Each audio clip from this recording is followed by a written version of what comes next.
Hi Cancer, mid-September, mid-month of September 2024. Ito na po ang inyong reading, Cancer. Kuha tayo ng ilang exact advice, messages na marahil ay kailangan yung marinig bago pa man matapos or dito sa ilang natitirang araw at linggo ng buwan ng September. Cancer will be straightforward, hopefully. Kuha muna tayo ng ilang messages para sa inyo. Tayo po ay live sa FB. Babalikan ko kayo guys. Okay? After nito. After each sign. Okay. Cancer, message. Para sa mga Cancer, mid-September. Mid-month of September 2024. Ano pong advice ang marahil kailangan marinig ng mga taong ito? Cancer, mid-September. Okay. So, medyo mailap. Cut natin ito into 3 days time. Cancer. Okay. So, medyo struggle kasi dito yung camera natin. Kuha lang tayo ng ilan. The Eight of Swords ay narito. The Wheel. Oh, the Wheel. The World. Kasi parang wheel eh. The World reverse. The Emperor. And the Five of Wands. Okay. Cancer. Cancer.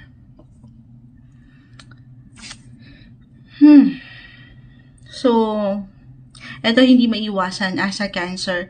May mga pagkakataon na tayo napapangunahan ng emosyon. Or mid-September, andito pa rin yung natural sa inyo.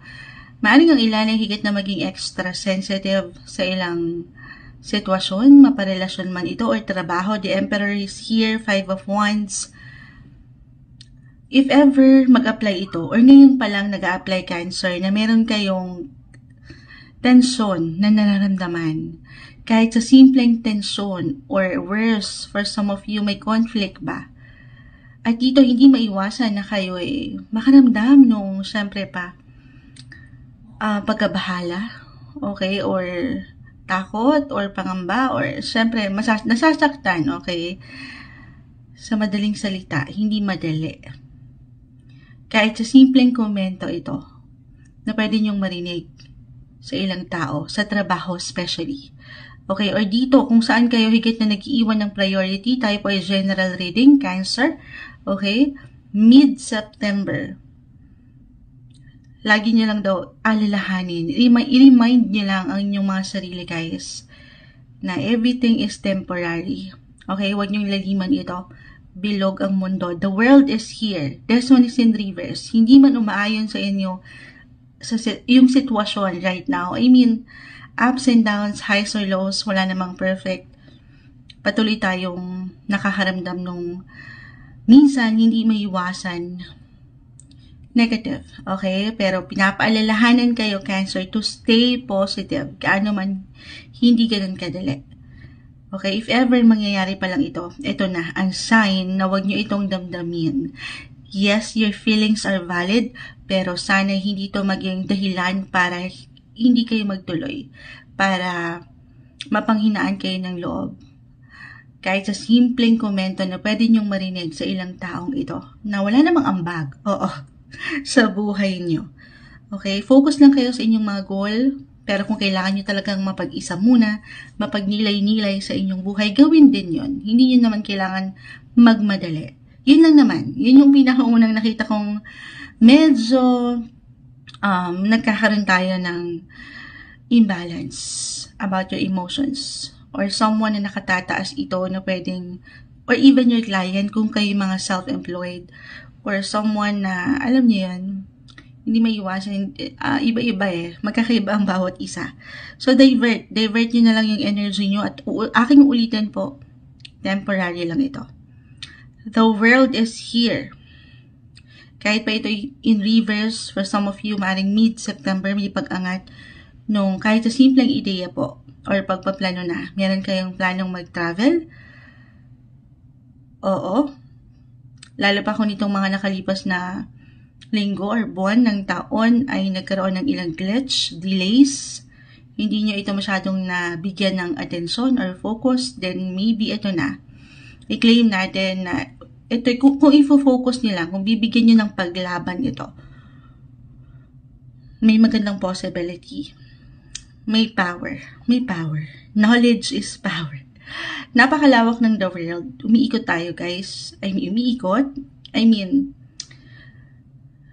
Hindi man laging umaayon sa atin ang sitwasyon. Okay? Ano pa, darating yan sa inyo sa tamang panahon. The world, ang lawak niyan. Pwede rin po for some of you na merong kaugnayan itong trabaho sa ibang bansa or if in a relationship, nasa long distance relationship, eto na.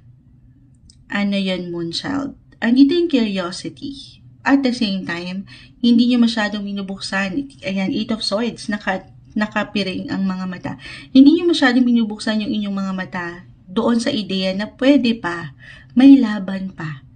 Why I'm getting a message po? Kasi travel, ang lawak niyan.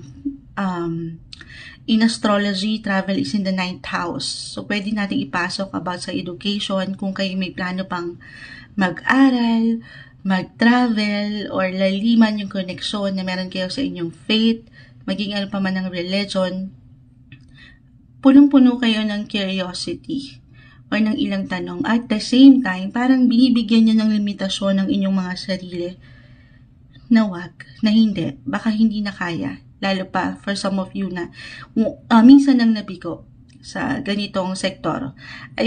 Positive lang daw po. Huwag niyong pagdudahan ng inyong mga kakayanan. Sa 9th house, ihahabol ko rin ang lawak kasi nun. The world, the emperor, someone na nakatataas or may kaugnayan sa government po ba ito or any legal matters.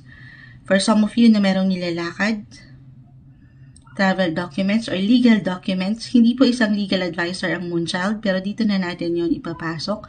Stay positive sa laban mo na ito. Hindi madali, pero kung pangahawakan mo, paninindigan mo at papaangatin mo ang inspirasyon at determinasyon, yung disiplina.